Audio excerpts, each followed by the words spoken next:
მისი ისტორია შრომასა და მიზანდასახულობას აერთიანებს. რაც კიდევ ერთხელ გვარწმუნებს, რომ ქალთა კალათბურთში ამდვილად შესაძლებლობები არის უსაზღვრო. მისი მიღწევა არა მხოლოდ ინდივიდუალური წარმატებაა, არამედ მნიშვნელოვანი ნაბიჯია ქალთა სპორტის განვითარებისთვის და პოპულარიზაციისთვის. ნახოთ ანასტასია ნადრიაშვილის სიუჟეტი და გავიცნოთ რა თქმა უნდა ახლოს ახალგაზრდა სპორტსმენი ანასტასია ნადრიაშვილმა ძალიან ლამაზი და საინტერესო პორტრეტი მოგვუწოდა ამ სპორტსმენს.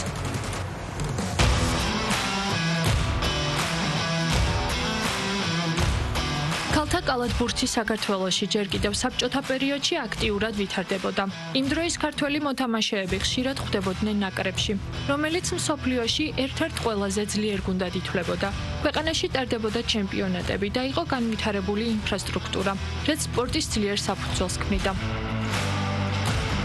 პირველად, როდესაც გაჩნდა კალათბურთზე ინტერესი იყო, როდესაც სკოლაში შემოვიდა ჩემი ძველი მწვრთნელი და მოვიდა აგვარჩია რამდენიმე გოგო ჩვენი აღნაგობის მიხედვით და წაგვიყვანა თავისთან და ვავარჯიშებდა. ყოველდღე ვარჯიშობ, ვერ ამაზე მიწევს საკმაოდ უარის თქმა მეგობრებთან გასვლაზე, დაბადების დღეებზე წასვლაზე, მაგრამ ჩემთვის ეს უფრო მნიშვნელოვანია, ვიდრე ერთდღიანი გართობა. მე ვარ 16 ტრენერი ნაკრების ვავარჯიშებ კლუბშიც ასევე ბასტიონში. კარგი თაობა არის ძალიან და ინტერესი გვაქვს იმისა, რომ წელს შესაძლებელია, რომ ევროპის ჩემპიონები გავხდეთ. რაც შეეხება თამარ ზავარდაშვილს, შეიძლება ვთქვათ, რომ ახლახანს დაიწყო კალათბურთის თამაში, მხოლოდ 4 წელია თამაშობს, თქვენ წარმოიდგინეთ და უკვე ტენის ბურთს. ეს საქართველოში კი არა, მე ვფიქრობ WNBA-შიც ძალიან იშვიათად არის ქალი, რომელიც ტენის და ამიტომ აქ საქართველოში როცა გვყავს ესეთი გოგონა, ძალიან სასიხარულო ამბავია. 90-იან წლებში ეკონომიკური კრიზისის ფონზე ქალთა კალათბურთმა საქართველოში მნიშვნელოვანი დარტყმა მიიღო. შემცირდა დაფინანსება, დაიშალა ბევრი გუნდი და სპორტსმენების ნაწილმა კარიერა დაასრულა, ან საზღვარგარეთ გააგრძელა. შედეგად ეს სპორტი თითქმის გაქრა აქტიური სივრციდან. საერთოდ ვარჯიში არ არის ადვილი არასოდეს ყოველთვის რაღაც სირთულეებთან გამკლავება გიწევს. მე მიწევდა რომ ვარჯიშის შემდეგ თუნდაც დარჩენილიყავი და ძიმე ბურთით, შგუტებით და რაღაცაებით მე ვარჯიშა ამ შედეგისათვის. რა თქმა უნდა არის დღეები, როდესაც არ მაქვს ხალისი იმის რომ ვივარჯიშო, მაგრამ იმაზე ფიქრი რომ მომავალში შეიძლება რაღაც გამოვიდეს, მაძლევს мотивაციას.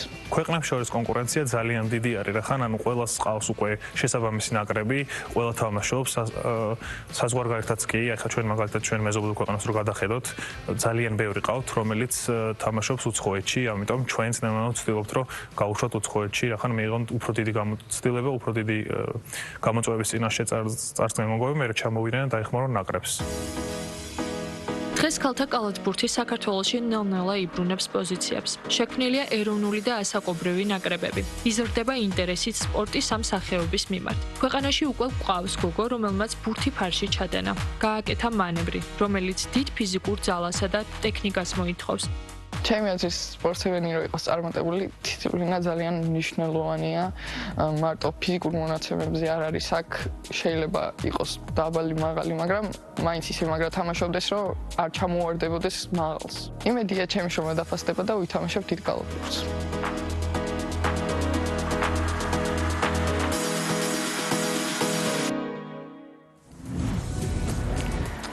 ანასტასია ნადირაშვილს ძალიან დიდი მადლობა ამ შესანიშნავი სიუჟეტისთვის, რომელმაც გაგვაცნო ახალგაზრდა სპორტსმენი თამარ ზავრადაშვილი. და წარმატებები უსურვოთ თამარს, რა თქმა უნდა, თავის დიდ გზაზე და ყველა სპორტსმენს, რომელიც დაუღალავად შრომობს, რომ ასახელოს ჩვენი ქვეყანა. ნამდვილად. და სხვათა შორის კიდევ ერთ სასიქადულო სპორტსმენზე უნდა გავამაყოთ.